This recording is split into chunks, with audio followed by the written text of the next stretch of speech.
Welcome to Future Forward, a podcast where we share AI insights, one expert at a time. I'll be talking to experts from various backgrounds, ranging from academia to startups, scale-ups, and corporates. Welcome. Hi, I'm Davio, your podcast host for today. I'm the CEO at Radix, and I'm here today with Seppe van den Broucke, professor at the University of Gent, and working at the crossroad of business and technology, AI, data in a broader context. AI, big data, analytics, and business. Exactly. All right. But maybe you can introduce yourself a bit more elaborate. Where are you coming from? What are you doing today? Sure. So as you already introduced, currently I'm a professor at the University of Gent, working not at the Faculty of Computer Science, as you might expect for someone who's working in AI, but at the Faculty of Economics and Business. I'm also a professor at the University of Leuven still, a guest lecturer there, where I'm also the co-coordinator of a postgraduate in big data and analytics that we've been running since 2016, where we invite 50, or we have the pleasure to have 50 members from industry every semester. So, which is also like how we got into a lot of touch with companies working on analytics, having a look at what the problems are that companies are facing nowadays. My background is mainly in research, obviously, but we also collaborate a lot with industry. We have research chairs with industries like Brussels Airport, with banks, insurers, things like that. So I'm a researcher, but my research is very applied, right? And over the past years... And researcher, can you give an example of the things you... Of the content, yeah. So I would say my research started from a very niche domain, which was called process mining, which was basically the application of, we didn't call it AI back then, right? But the application of predictive techniques, analytical techniques to optimize business processes. From there, kind of after my PhD in that, my focus grew a little bit more outwards towards, as we then called it, data science, right? Which was the big hype term around the turning of the era. And then from there, moving more onwards towards big data, which by now is also kind of outdated, and today mainly working on AI, and mainly from an applied perspective. So how AI can be used from a business setting, and how it can help people, or how it can optimize certain things. So, and you give lectures there, but you also do research. That's Can you right. give a few examples of what you're researching? So a lot of the research that I'm involved in is on the application of AI in domains such as fraud analytics. It's one prominent domain, also in the domain of marketing analytics, retention of customers, setting up campaigns, things like that. Also still in process optimization is another domain that I'm still active in.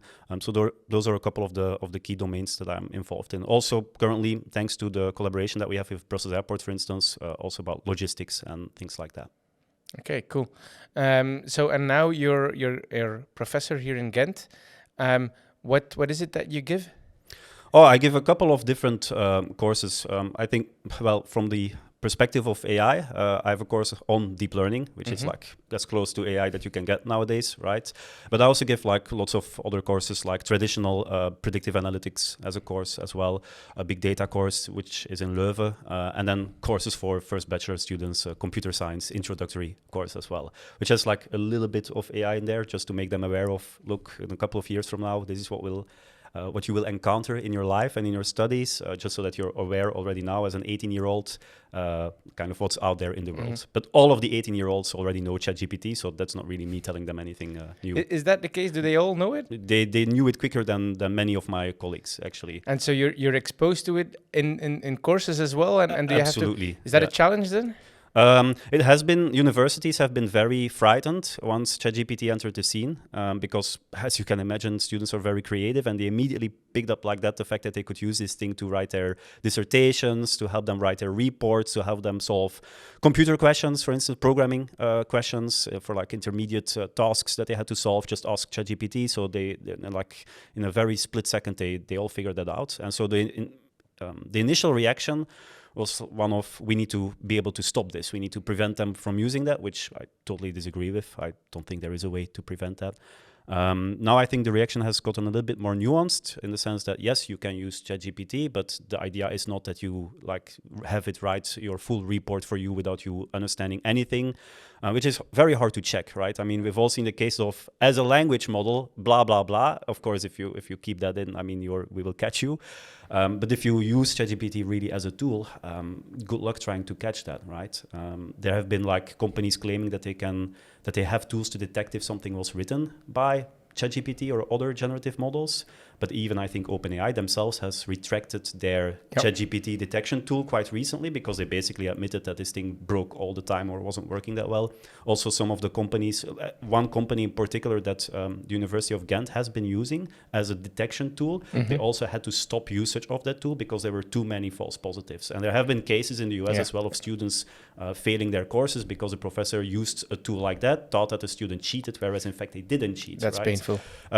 Yeah, it's very painful. And I wonder like how we got to this point, because it's like a cat and mouse game. If you have a generative tool which works extremely well, and on the other hand, you have someone saying, I have something that can detect that, you can very easily make that into a feedback loop where you say, well, if this tool can detect that this tool has generated it, then we can use that as kind of a feedback for the generative tool to say, make your text that you generate better so it can't be detected. So you will never catch it. And we have seen the same thing, for instance, with image generation as well.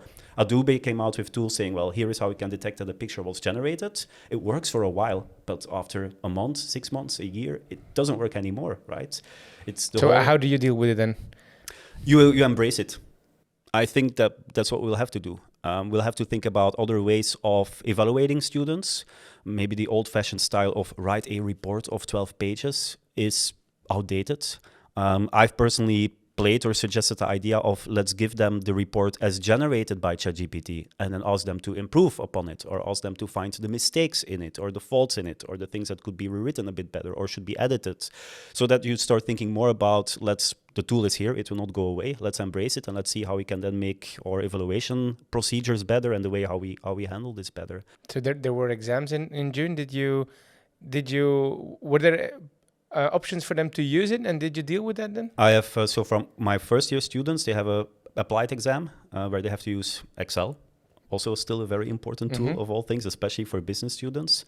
It's an open book exam, it's online, and I got lots of questions like, can we use ChatGPT? Sure, go ahead, ask anything that you want to ChatGPT, right? And if you're benefited from using it, by all means use it. Later at your work, at your job, the chances are, let's say, realistic, not a given, but realistic, that you will also be allowed to use ChatGPT if you face a problem. I mean, before we used Google, so why not just use ChatGPT now, right? If we allow Google, then we should also allow ChatGPT. Yes, it might give wrong answers, so might Google, right? But that makes the challenge on you as a professor harder.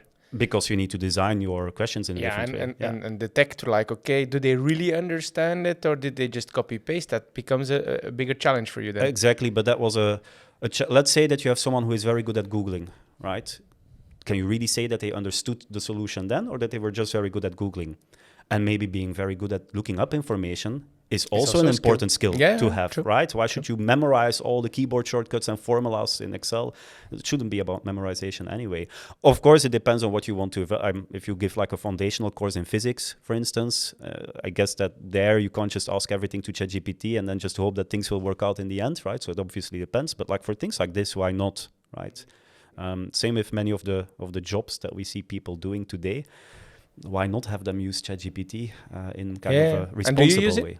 I use it very often. Yeah? Yes. For example? I used it to write a graduation speech or give at least like a starting point. Yeah. Because you always want to make that insightful, but also funny, right? It shouldn't be too boring. And so depending, like this was a student coming from abroad. So I asked ChatGPT, write a graduation speech and try to put in some jokes related to the place where the person came from, and gave very nice starting point that it gave a very good starting point where I could work off on. So writing boring emails also, you can ask ChatGPT. But so you're open to saying it, because sometimes I notice people like, they use it, but they're not saying it. They're ashamed of it? Yeah, I start to like, because they feel like I didn't write it myself. I'm and that makes my contribution less valuable in a way. I think that there is a lot of that going around. Yeah. If you admit that what you have just been doing can be replaced by ChatGPT, of course your job might be in danger.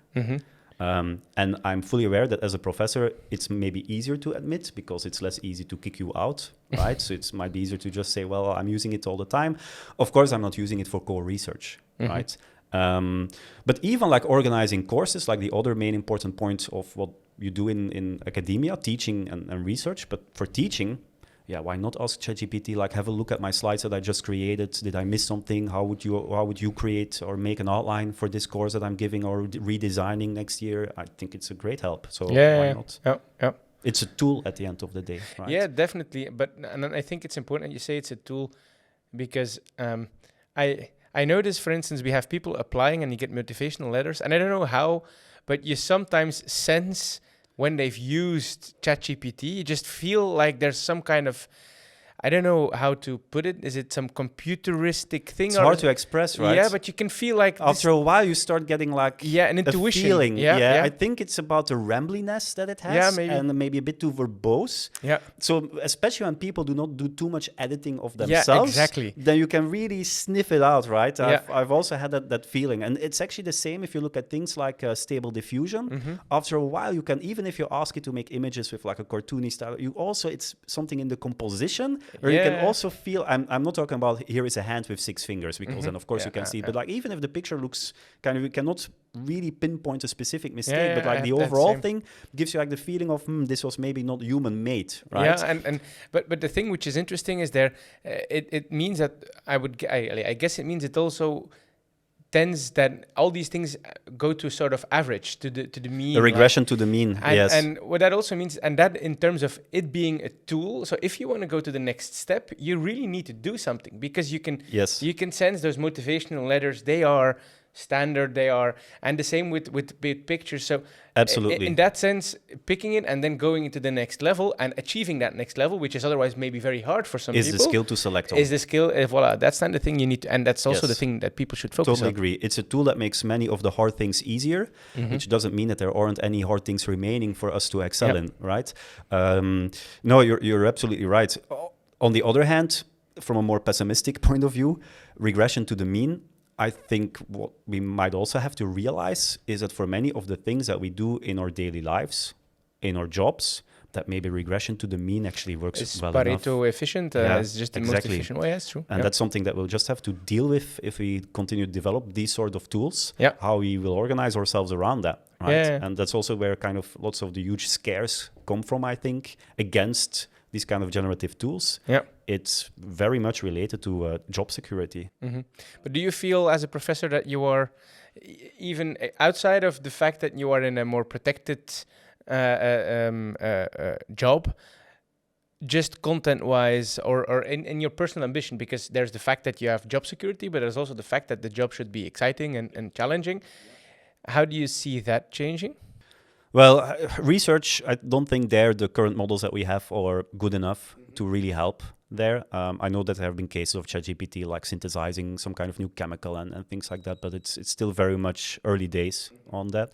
Teaching, that might be kind of an aspect where very soon we might have to also admit ourselves that we can build better tools for teaching than just having a person standing in a room and every year reading from the same handbook to their students. It might also make for more individual oriented teaching as well. So I'm actually quite positive about that. I still think that there should be humans involved, but then to handle exactly all those edge cases again, the hard things, like if there are any remaining questions or maybe more time for then one-on-one interaction with your students, and the kind of mass stuff could all be handled by a tool like this.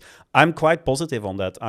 I also find it relatively sad that that the initial reaction to ChatGPT, like from lawmakers and regulators and people in faculties, has been so pessimistic on that. I think it could actually be a great tool for education. Definitely, because and that's one of the things that I think is quite of a danger, is that in the new AI Act, everything related to education if I recall correctly, in the high risk. So it means that you need a gazillion processes and things to I make really it don't possible. know what was behind that process. I don't understand it either. It feels like a protective measure almost. I don't know. I'm not sure that is the intent, but it protective for, again, the people and doing their jobs. Exactly, and but being scared that we're hampering ourselves so much. Then my initial idea was maybe they're scared of the possibility of misinformation, and they're scared of the possibility of this thing teaching things which are incorrect. But I think those are things that you can solve, to be honest, with more alignment. I'm not saying that alignment is a solved case. I'm just saying with more alignment and with more reinforcement learning with human feedback and tools like this, you could actually develop an environment where these tools are already perfectly capable, perfectly usable. You can still have human moderators who keep an eye on things to just stop the thing if it goes off the rails or whatever. I mean, we also, let's be honest, we also have professors today who are talking in their classrooms and who are pronouncing or who are saying things that most people would say is also misinformation. I mean, you've heard about a couple of those cases. You're being very diplomatic right? here. And in a sense, it's also a good thing that for those people, we retain the freedom for them to do these things, right? So looking from kind of the same perspective to kind of new developments in the space of AI and using it as an educational tool, my initial reaction would be, why not? Right? Yeah, definitely. So I agree with you. I think it's a real pity that it has been classified as a high risk. Well, and it's super. If you think on it on the short term, I don't think it's a huge problem. But so one of the huge use cases for generative AI, for large language models, is on private tutoring. So that you, because exactly. I don't know if you tested it out, but we've done it for a few prospects and clients.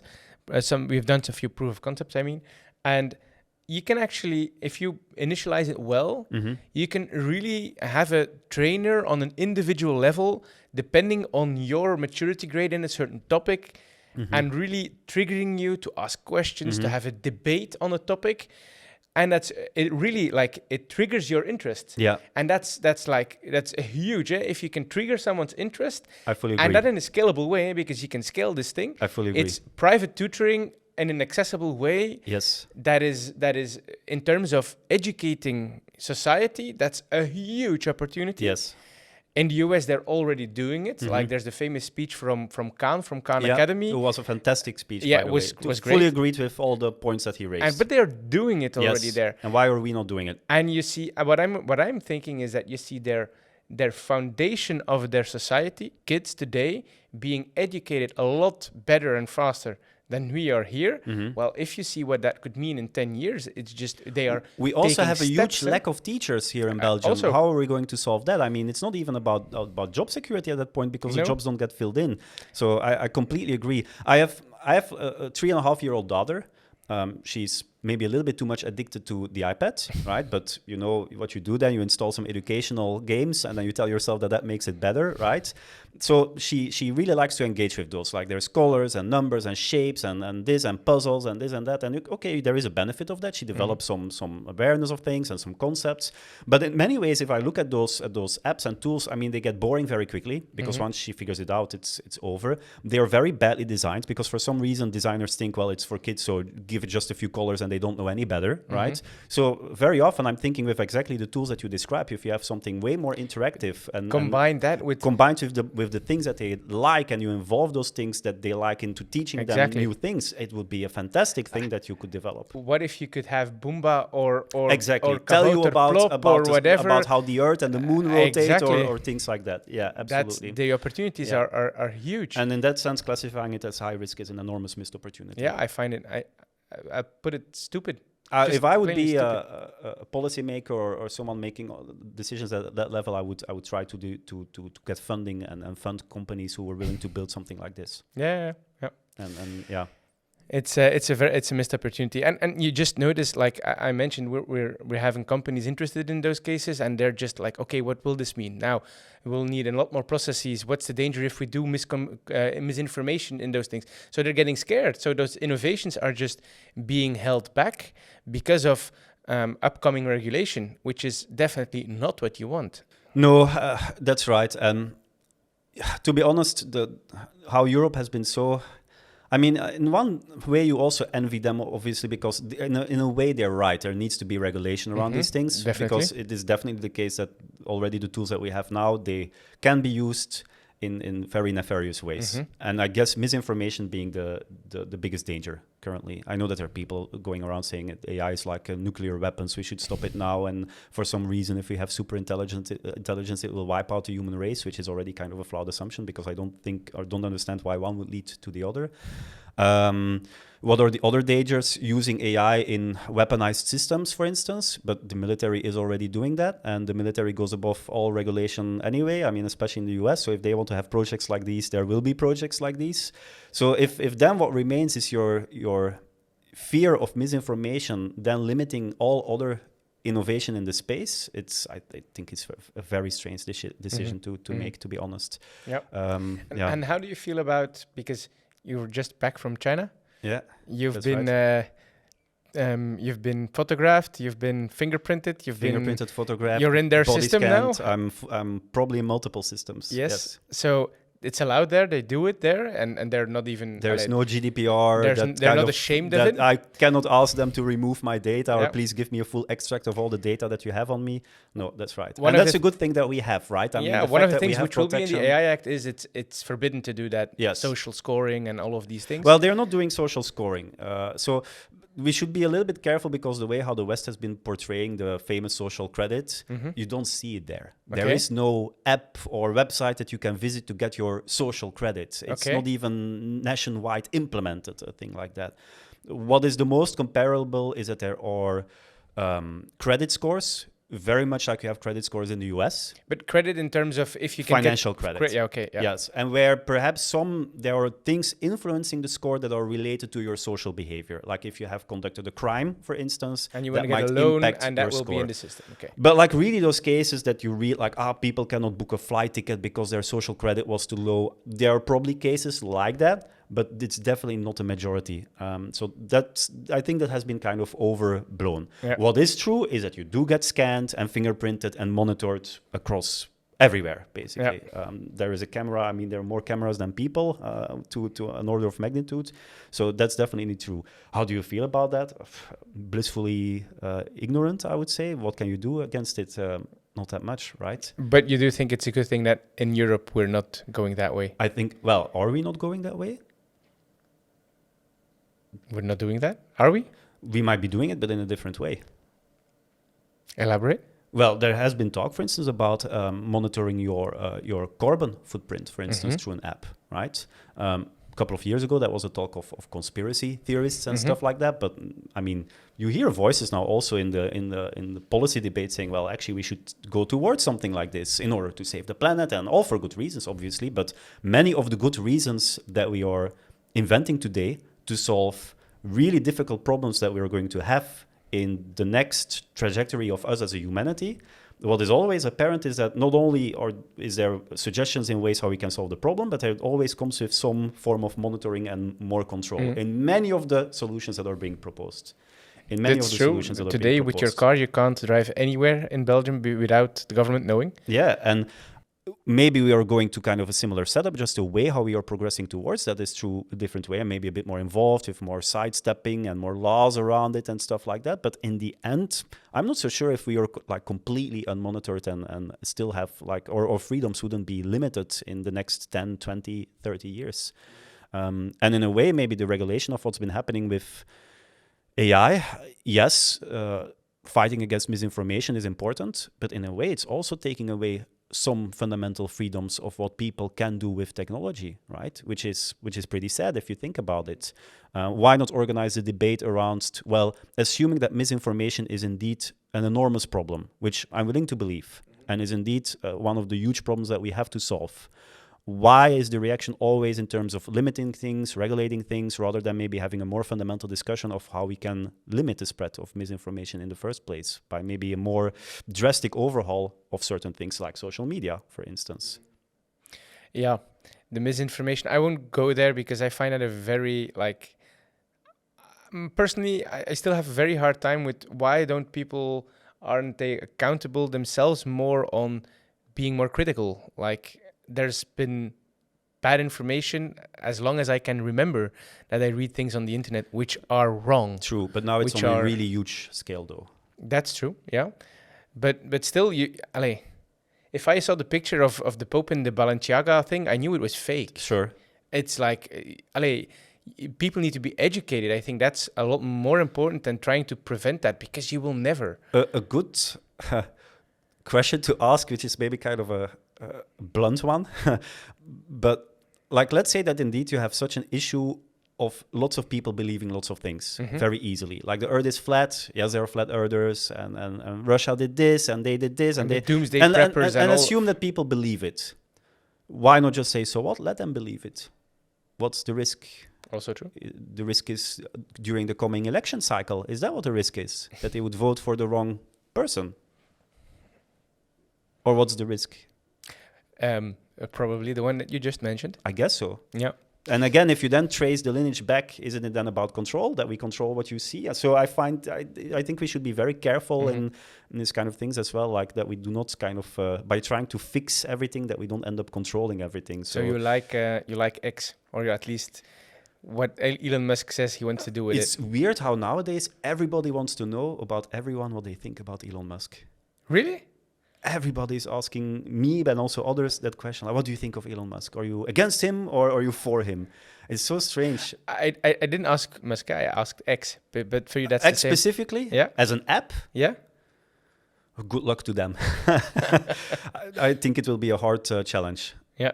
If you see what I don't even know that they know themselves, what they want to become, the everything app. People have tried that before, and in the West, the idea of an everything app, like here in Belgium, we have like some banks trying to do that as well. I mean, it's very convenient, but it goes very slowly to create like an everything app. Facebook also wanted to become the everything app. I mean, I've read stories about company this wants to become the WeChat of America or of Europe. So far, we don't really have an app like that, right? Because you probably also need some kind of type of government to allow that or to make that and possible. To push that maybe as well. Push that, that's actually what I meant, yeah. Well, in America, I think you could, their industry has so much power that they could probably kickstart or bootstrap something like that. Whether it will be X to do that though, But let's go back to the AI part. Sure. It's just interesting what's happening there. Now, you're working in academia, you're teaching, you're doing research, but you're also closely collaborating with a lot of companies, yes. As we have collaborated as well, for instance. Sure. How do you? So we're now.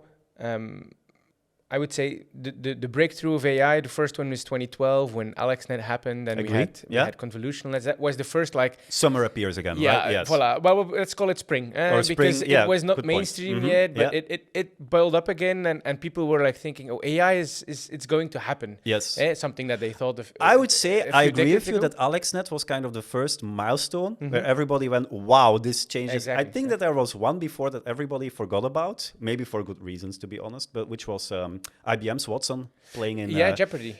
For me, that was also more. I was in the US at the time, where it was actually broadcast. What year was that again?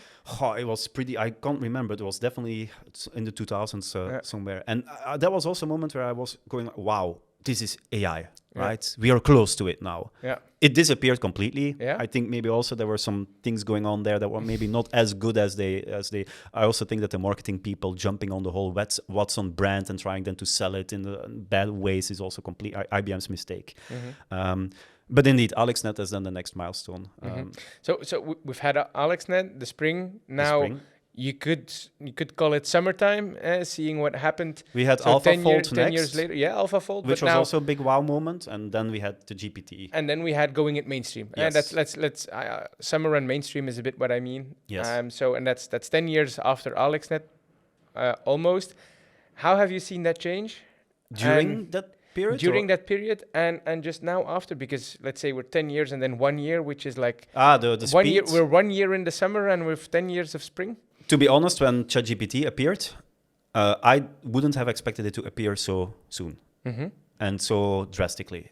I mean, the idea of transformer models were known. We had GPT-2, which was pretty good at generating text, but let's be honest, it was just generating text and it was doing a good job, but no one was like wowed by it. I thought we would still be further off from having something like ChatGPT, to be honest. So that was really a kind of groundbreaking moment. And in your collaboration with companies, have you noticed, so those 10 years compared to that 1 year, what has changed? The name that people give to things has changed. So it's a good question, actually. So at the very beginning, there were terms going on like knowledge discovery from databases. And then it was predictive modeling. And then it was data science. And then it was big data. And then now it's AI, right? And deep learning, but mainly AI. AI has been revived as a term. But if you look at how organizations want to use all of those tools in their organization, it always boils down at fundamentally very much the same underlying reasons and questions. It's about cost reduction. It's about cost reduction also from full-time equivalence perspective as well in many cases, let's be honest. It's about automation. as well for repetitive tasks. In some places, but sadly, actually not too much, and it should be more. It's not always about let's now come up with drastically disrupting new products or services that we can offer. So it's more as a supporting you don't see that rule. change? I hope it will change. So far, because too what little. we've seen, I would say, in the last 6 months is really companies with the large language models doing things which were simply impossible. Can you give an example of one of them? Without going too deep, because they don't like that always, because we're still in but one is discovering how an API works, writing software documentation for it, doing integration testing fully, and that whole shebang automated. But do you find that very disruptive? But that one case not. But if you put it at scale, in the scale of that company, it is very different, because they have a huge challenge in APIs and the documentation related to it, and in managing that, and that has a huge impact. Hassle. Yes, it has huge impact in managing their IT.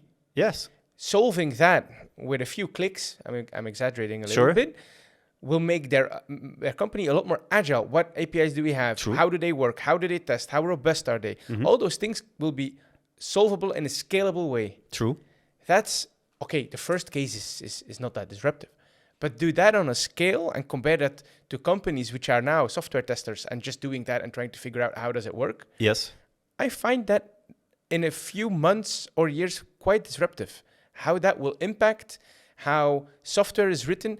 You might even imagine just make an API and the LLM will do all the rest around it, or might even suggest how the API looks. Absolutely. Because why would you not do that at this why wouldn't you? point? Yes. And then I think that's quite impressive. I think we might disagree in a way on what we call disruptive, or when we are willing to call something disruptive. Maybe I'm a little bit too more critical for that, but I do agree with you that in the sense of what is being done, like I said, in terms of cost reduction, speed, automation, agility, also good point, that for all of those cases, it is a fantastic thing to have. And I also agree that it is something that 5 years ago, 3 years ago, we didn't have. We didn't have. What we had was basically predictive modeling, right? Which, in a way, ChatGPT is as well, right? So you could set up technical debates around that, but not at this level of I'll intelligence, give you right? If you another example, and let's see how disruptive that you find that a company that their business is making photos. Yes. Literally photos, which is a huge hassle today. And they want photos with the same thing in different ways, because you don't want it. Let's say you take a photo of this glass. You want many angles and stuff like that. They're reinventing themselves as they just add one photo and the rest is being generated. And it looks really good. And they can sell it at a lot cheaper prices. And they just blow away their competition if they do it like that. Would you call that disruptive? As a counterpoint,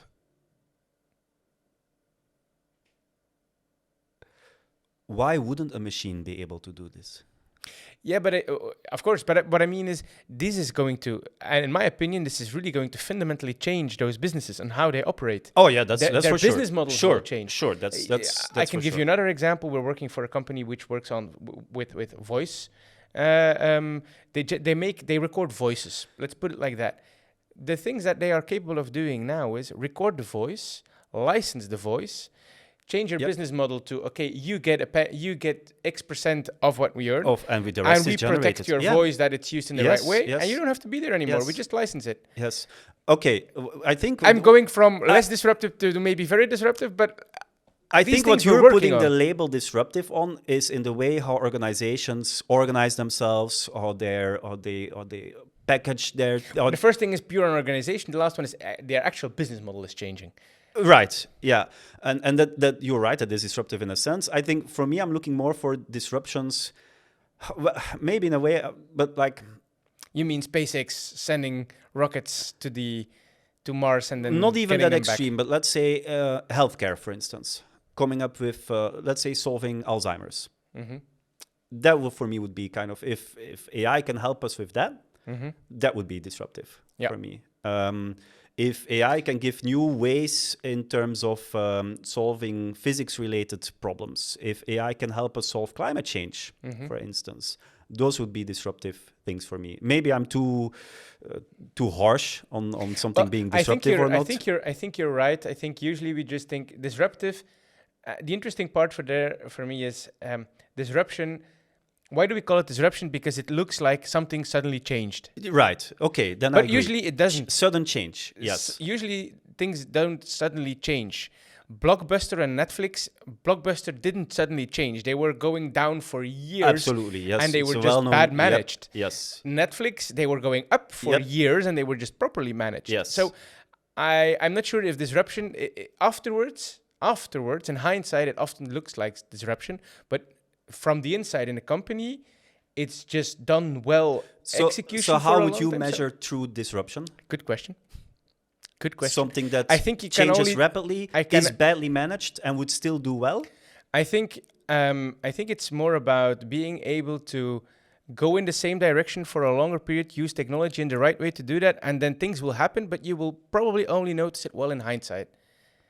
It's not something, I don't think you can predict this will be a disruption. So afterwards you go, oh, wow, things changed a lot. Yes. Yeah, that might be true. I don't think you can actually, because the internet, you can say if technology breakthroughs happen, like platforms like the internet, like mobile, like AI, like cloud, something will happen. What will happen, we don't know, but the ones embracing it with and adapting it in the right way for their business, so what they are doing, what their goal as a business is, at some point, if they use it in the right way, you'll see, damn, they changed that. Right. Someday you will wake up and you will realize that the world has changed a lot. Tesla's not the first one on electric cars. Yeah. By a mile. And even SpaceX, they're not the first one thinking of, let's build reusable rockets. True. The concept on its own is easy. Yes.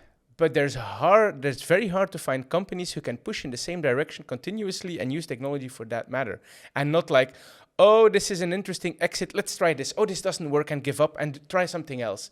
And then just waste everything they've learned because they okay, but in another way, it's also kind of a fundamental aspect of doing business that things change like that over time, over long enough period of time. Yeah, but there's some fundamental things which I think remain and that you should believe in. Yeah, but at some point it's also just kind of like you have the first movers, but then at some point the stream becomes so volatile and so rapid and so large that you basically catch everybody in it and everybody has no choice but to follow anymore, right? So which I guess you could call that disruptive then. Yeah, sure, that's true. I could also say, well, finally, right? Yeah. Finally. We have been waiting long enough for something like this to happen. So coming back to the question, so AI, businesses, so for now, you don't see the huge things happening? I do think, so listening to what you're saying now, yes, those things will all happen and those are huge things. But my reaction to that is maybe less, I don't find that so unexpected. Okay. Like I say, my reaction is more like, finally. Yeah. When ChatGPT was released, like I said, it was earlier than I expected, but my reaction was also, finally, it's there. Okay. And finally, we can start using something now. And finally, businesses can start to reorganize themselves around this. And what has been disruptive for you so far then? In a way, but I'm more of a technical person, right? And the examples that I just gave, I'm looking more for like big solutions to difficult questions. AlphaFold. AlphaFold for me was pretty disruptive, for instance. Yeah.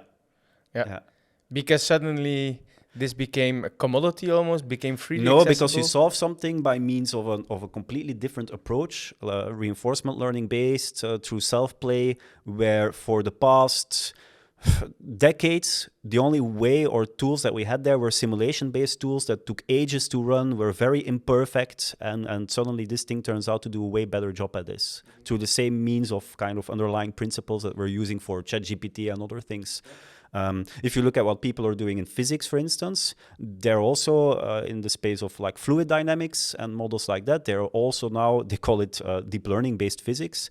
They're also utilizing models like that to help them run their simulations. And it's not like it can simulate correctly like a week ahead, for instance. We're talking at like microsecond scale and stuff like that, but it works way better than the huge simulation models that they had before and that had to run for ages in supercomputer clusters to kind of look at the results. So you see the disruption then on a technological level? Yeah, but that's just the nature also kind of who I am. But then it boils down to using it as a company, and it's those companies like embracing AlphaFold, if that fits their business and they do it well. Sure. that will be the ones, and you won't suddenly, the company won't change overnight. True, but that happen. for me is more like, well, that's what companies do. Like if you have 20 kids playing in a playground, some will fall down and get hurt, some will be very good at something. So that's just what companies, some will survive, some will thrive. It's related to good management as well, being able to see those changes happening, reacting to them in the right way, not too soon, but also not too late. But that's what business is. That's the definition of business. So why would that be so surprising that this is happening, right? If the calculator was released and businesses switching to that at the moment when it became cheap enough, good enough, right? Then you don't say, wow, what the good decision. No, it's just what businesses do, right? Mm-hmm. If you buy the first computers, a lot of companies you see a lot of failures as well. Yeah, but that's also nature of business though, right? So I find that just a natural thing of the state of doing business that this is happening. Mm-hmm. And like I said, finally, what I'm a little bit afraid of though is, like I hinted towards before, kind of the jobs discussion. Let's say you're a huge organization. In the examples, for instance, that you gave, one was about, I like the one about writing documentation for the APIs. How was that done? Currently, probably they had a lot of people writing those documentation. Or they simply didn't have documentation. Or they didn't. Well, that's a good answer because then you don't have, then you really solved something. And they have a huge problem if they need to fix something because they need to figure out the API again. Right. Now, let's say that you say, okay, we have to fix this, so you hire 30 people to do that job. And now a tool like this comes along.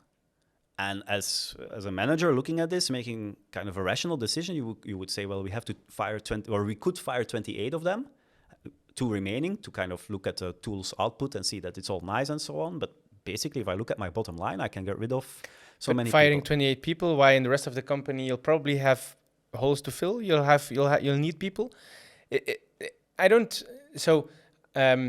Also coming back to what you said earlier, like to reduce FTEs. Yes, some companies have to do that just to remain competitive. It's just because their companies need it. Banks, for instance, they just need to do it because they have too many heads on their balance sheet. But that's due to the nature of banks.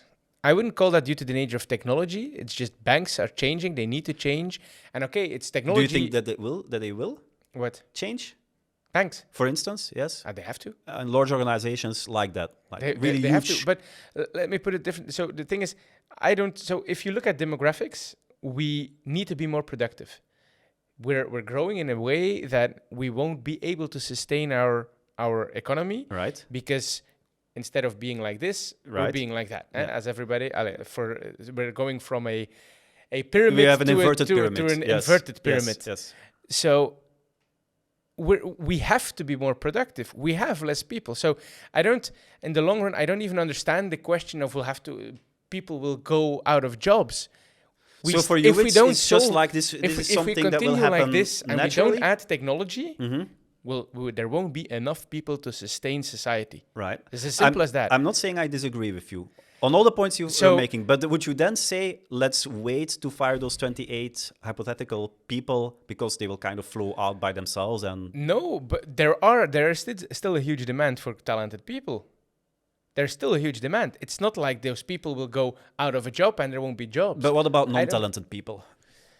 But that's always an issue, to be frank. Non-talented people are always an issue. But at least a lot of them have jobs currently.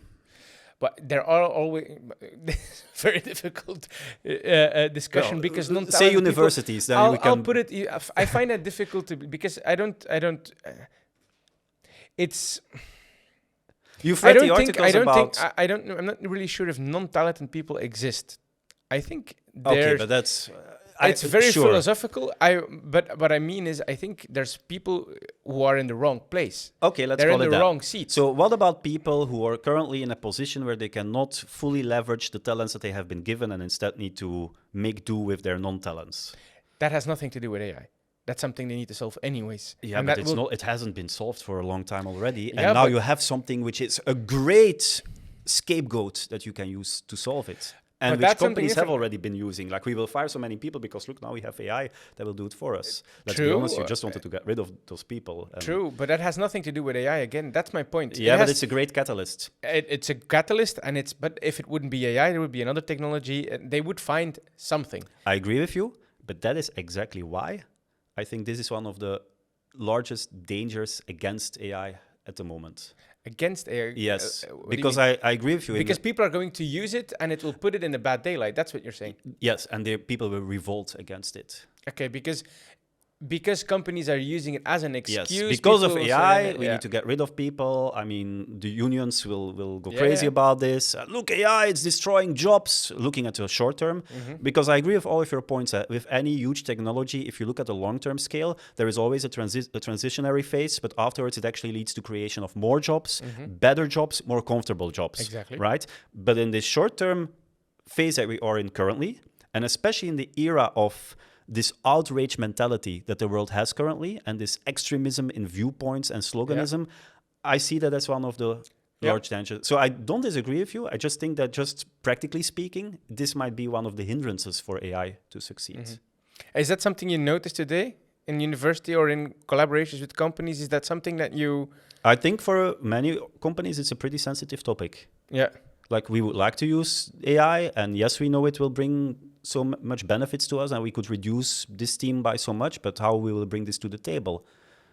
Yeah. And then it's like the typical story, human in the loop, and this and that, right? But let's be honest, for many, and you see, for instance, if you look at what's happening in Hollywood nowadays, the strikes of the actors, the writers, they're all very much afraid of their jobs, and they also literally have cited AI.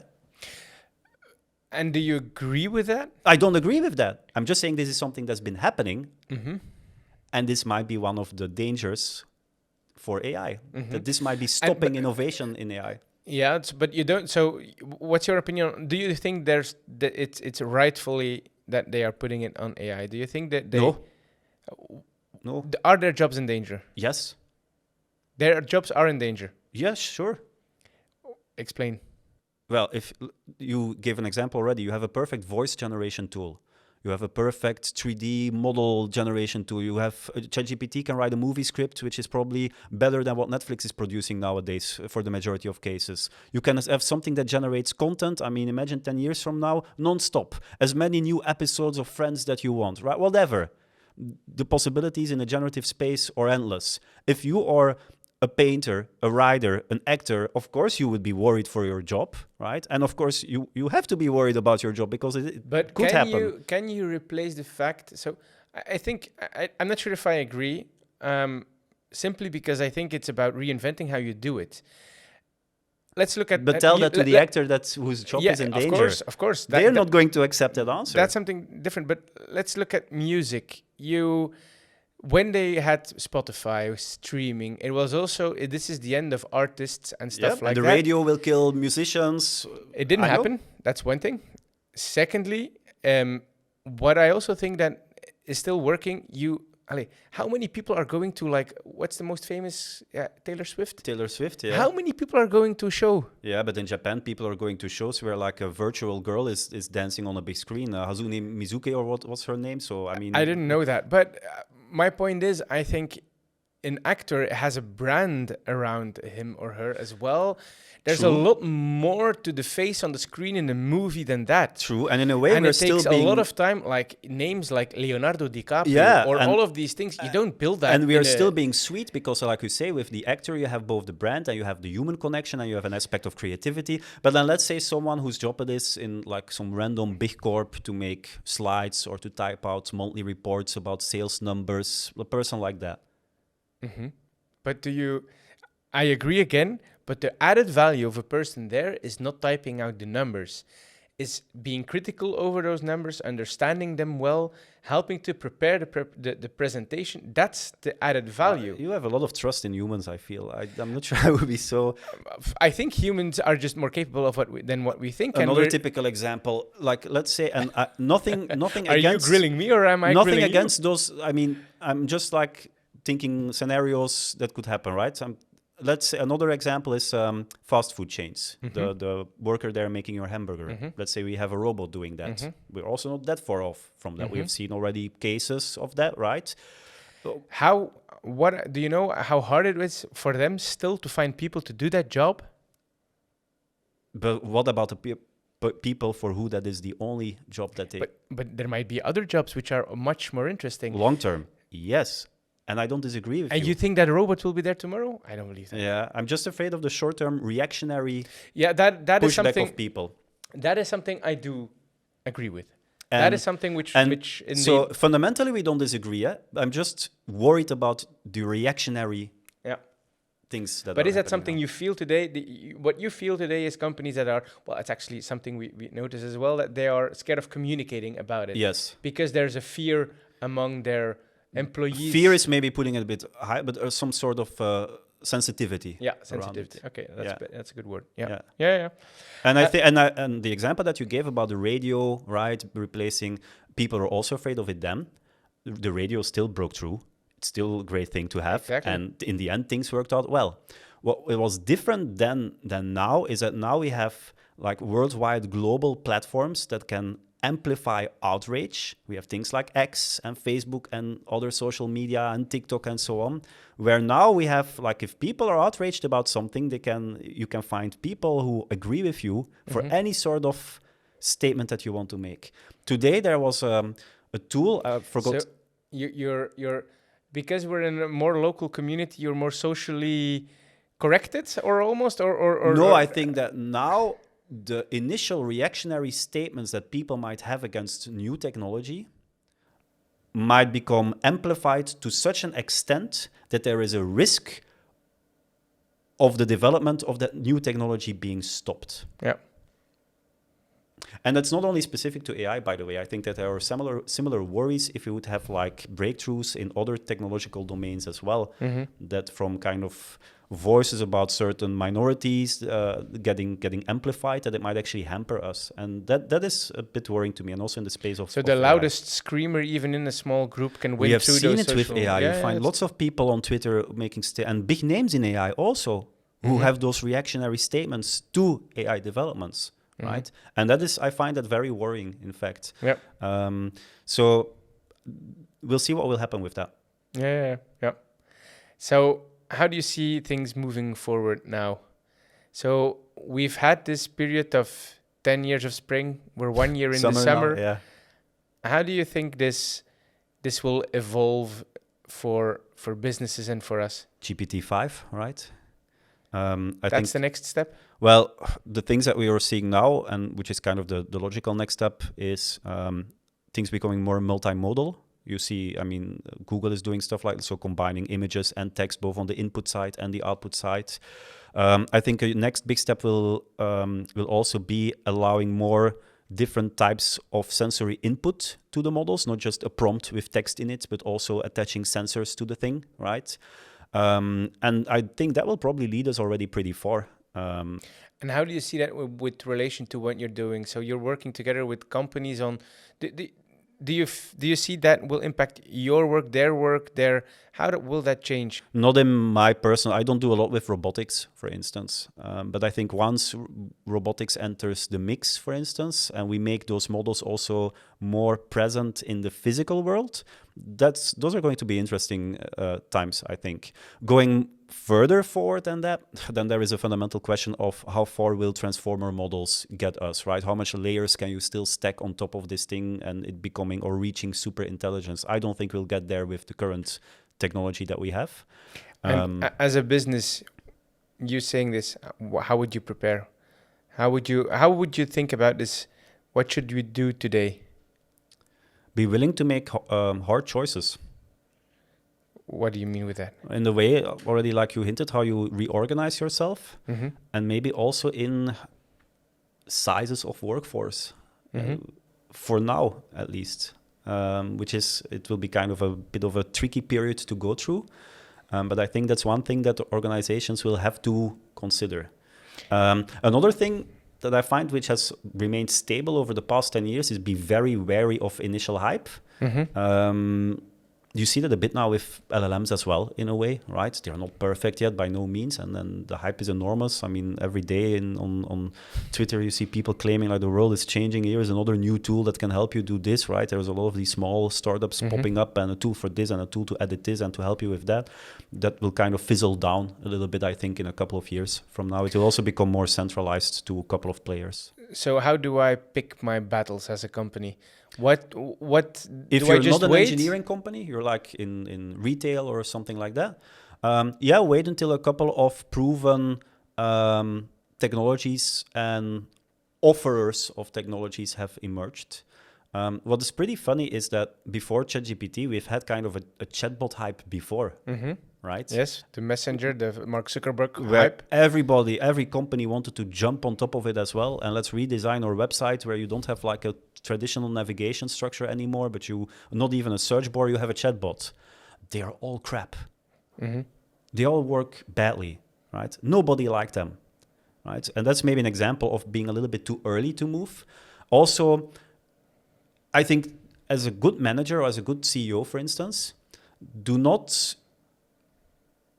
you should not be willing to conflate your sense of logical thinking and gut feeling and what you know about your business and your experience that you have with promises about technology that will be able to do everything. So still remain critical in a sense, right? And think very carefully about, is it really good? What can it do for you, right?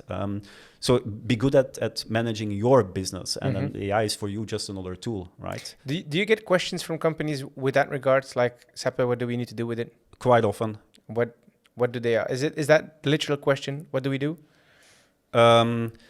Sometimes, yes. But very often what you see is that that you see that in companies you always have like the type of people who are like championing, or this may be even a too big of a positive word, who are like who are like hype or driving up the hype cycle for AI in this case. But you can clearly see that it's just to the benefit of their own budget, their own CV and stuff like that. They have kind of an exit strategy, do everything with AI and then I'm out and I can tell that I really did everything with AI in company X or whatever. But where you can, sorry to be blunt, clearly see that they're full of bull, right? It is the same people who said that Web3 will change everything and crypto and NFTs. You're not making friends now, eh, Seppe? I know, but so be wary of those kinds of messengers saying like, oh, everything is changing and this and that. So I think as kind of a leader in your business, that trust your gut feeling and your instincts, and do not throw away the child with the bathwater immediately. So just keep like a good perspective on that. And I think what's also very important is find good partners to work with as well, who are... But then again, how do you select a good partner? Which is it's actually quite a challenge. I have not been able to give good advice regarding that as well. Like when companies ask, they say, okay, you are quite a technical guy. We have a couple of people, startups, big consulting firms, whatever, pitching what they can do for us. To be honest, I can't see through it, right? They give me examples, what they did with previous clients and so on, and the models that they're using. They give me lots of technical names, Llama, Vicuna, whatever, right? Is it really groundbreaking, or are they selling me kind of snake oil, right? Whatever. Well, how can I select this? My answer has always kind of been, make sure that you have a person that you trust, who is a geek at the table and who can go, well, that's actually a load of crap, right? And this model, your fantastic model, you just took it from Hugging Space, and everybody's doing that, right? And a company then says, well, we just took this model from Hugging Space, but that's not where our value is. Our value is then in the fine-tuning that we do, or this who can give you like a better outline. Then you can say as a geek, yes, you guys I trust, right? So my answer is basically make sure that you have kind of someone skilled in these technical things sitting at the table on your side who can help you make those decisions. I know that's not a fully comprehensive or good answer to provide, because there should be more better metrics to utilize in this space. I think you're right. I think you're entirely right. I think what we noticed so far is our best clients and partners that we work with are those who have someone internally, a head of AI or a VP of AI, or someone who really understands it, understands their strategy, and can really see through. And that's our best clients. That's the ones we work best with, because they understand. They can. I don't know how you say this in English, but get the good from the great. I was going to say het kaf van het koren, but I don't know how you say that in English. But that's really the ones that excel at it. And absolutely agree. I think that's probably one of the most important things to do. But finding people with good business skills and good technology skills, that's an example of the top talent that you mentioned before that will still be very important going forward. Yes, exactly. That's a challenge to find those. So we've had a bit on where you're coming from, where you're going to, how you see the future evolve. What we often see, if you think on the really longer term, is that a lot of people, I would say you have two camps. Dystopia, Terminator, it's the end of the world. and you have utopia, and which is will solve everything, and within this in 10 years cancer is solved, and Alzheimer and whatever, it's all solved. Now probably neither of them will be actually true, but there are forms of utopia and dystopia. How do you see that come about? What's your dystopian yet somewhat realistic future? I really like the analysis that Scott Aronson made on this, who actually has 5 scenarios that he describes. The first scenario, I'm not going to put probabilities on them, but we can kind of think a bit. Like the first one might just be that AI developments fizzle out.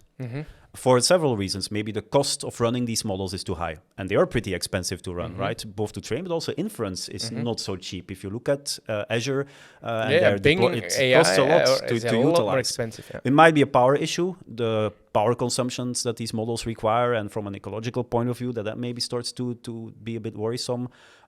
Might be that simply we get stuck at the current transformer models that we have, and it also stops there. So scenario 1 is it just dies out. It could still happen, right? Then, of course, there is no danger for society or whatever. Then just the danger is to the people having spent all that budget to AI and it really didn't go anywhere. Or maybe it just stops at kind of an intermediate point like ChatGPT, where it is disrupting a lot of people's business in a good way, but it kind of ends there. The other scenarios are like, yes, AI becomes super intelligent, and then the question is, of course, how exactly, right? Does humanity change drastically, yes or no? And if it doesn't change drastically, but AI does become super intelligent, then it could be used as a positive. That's kind of the Futurama case, where like we live in a world, we are surrounded by intelligent machines, but they're mainly for our benefit, right? They do our chores for us. They all have a companion. They do most of our like low-level jobs for us. They are whatever, right? And we're all happy with it, and we kind of live in symbiosis there, and it's all going well. And there might even, some people might even say, or attach emotional feelings to them. But there is kind of the general awareness that, yes, they are super intelligent, but they are not really living beings in any sense, right? People accept that. And sometimes you have difficulty to really understanding that fully. Like some people, they talk with their computer or something, I don't know, right? So, but we end up there. That would be a very nice scenario to end at, I would think, right? The other one is then the negative, that, okay, society doesn't change drastically, but the way how we utilize AI is dystopian. Governments use it for monitoring and control, like kind of the China example that you gave, like not only is there fingerprinting and face recognition, but it's like fully blown out, like full monitoring all the time, keystroke, whatever, right? And you end up in some kind of Orwellian situation where from the moment you have a bad thought about whatever, anything that the government doesn't want you to have a bad thought about, that you're kind of blocked there. Then it's not really AI itself destroying us, but it's like the proverbial gun. The gun itself, it's not a killer, but it's the person that pulls the trigger, right? So that's another case that we might end up at. If we would reach AGI, my belief is that probably it's in this side of the coin that we'll end up, one of these two scenarios, or maybe in some countries more this way and in others more that way. The other angle is then that AI does drastically change us as humanity. And then you end more with AI will become kind of our caretakers, but forced caretakers, right? Now you have kind of intelligent beings with their own rationale and thought processes, like, okay, humans, we admit that you are faulty beings, or you admit that you're faulty, we know that, we're going to take care of you, but we will have to solve a couple of things. Like what you've done to the climate, not good, right? So we will take only... You cannot drive cars anymore. Can use the technology, and you guys will live as kind of zoo animals, but you will have a very good life. Yeah. You have nothing to want, right? But pure logically, and maybe you don't even have to be emotionally, pure from a super intelligent point of view, you could come to the conclusion that this is the best for us. So far, we haven't had a very good track record of what we have been doing with and on the planet, right? You would say we would be quite unhappy with that, but who knows? Maybe the humans then, they wouldn't know any better. It would be a utopia for them. They would live in perfect bliss. So we would still be alive and survive as a species. Because your world is just small and you're happy in your small world. Exactly. And then the other thing is kind of, what is it? The paperclip factory, where AI for some reason also decides, well, not only am I super intelligent, and I also will destroy all humans or use them as batteries or whatever, that we get just wiped out. Some people, and I find those two to be very unrealistic scenarios. Some people, like if you listen to Yudbowsky, he really believes like from the moment you reach super intelligence, destruction of humanity is like a split second away from that. I don't know why you can jump so quickly from like... Me either. Why does super intelligence entail complete destruction of any other... And why only us? Why not every other living being then on the planet? Like... If it is super intelligent, maybe it wouldn't see us any different than like a cat or a monkey, right? To a chimpanzee, we are super intelligent. We didn't wipe them out, right? They can live thanks to our pleasure, of course, but we didn't wipe them out. So I find that very unlikely. So I do think that we'll probably end up more to the first scenarios that I described. Either it fizzles out, or it becomes if it becomes super intelligent, then we'll probably use it still as a tool at the end of the day, or governments will use it as a tool. So your realistic scenario is then it becomes a tool, and you will have bad actors, good actors. Yes. And the wars will be fought with robots. Hence, my recommendation in terms of making laws and regulation around this should not be oriented towards the technology or trying to stop the technological developments, but it should be very specifically towards the types of usage of the technology. Yeah, I think that's an important one. Yeah. I think it's always in the use. It's just the scale at which you can use it which has changed, and that's the scale. I think I'm not sure if that exists. Probably it does, but we need to figure out which things can now be done on a much larger scale through this technology, and that's where we should look at and then put limits to. Exactly. Yeah, I agree with that. I also think that the potential benefits of having super intelligence are too great for us not to consider further development in the space. Yeah, definitely. It's like solving climate change. I mean, we're in a little bit of trouble here, right? We need all the help that we can get. We had rain all summer, and in Spain they had 45 degrees. You know, that's not normal anymore. The great filter theory about intelligent beings. That kind of a huge stepping stone is: are you able to get off your planet or not? So far, we are very well in the trajectory of not being capable of getting off this planet, right? So I think we need all the help that we can get. Yeah. And on that note, I think we can close off. Thank you, Seppe. It was very interesting. Thanks for having me. Thank you for listening, and see you next time. Ciao. Thank you for listening. If you want to hear more, don't hesitate to subscribe on your favorite podcast platform for the next episodes of Future Forward, where we'll be unraveling the AI future, one expert at a time.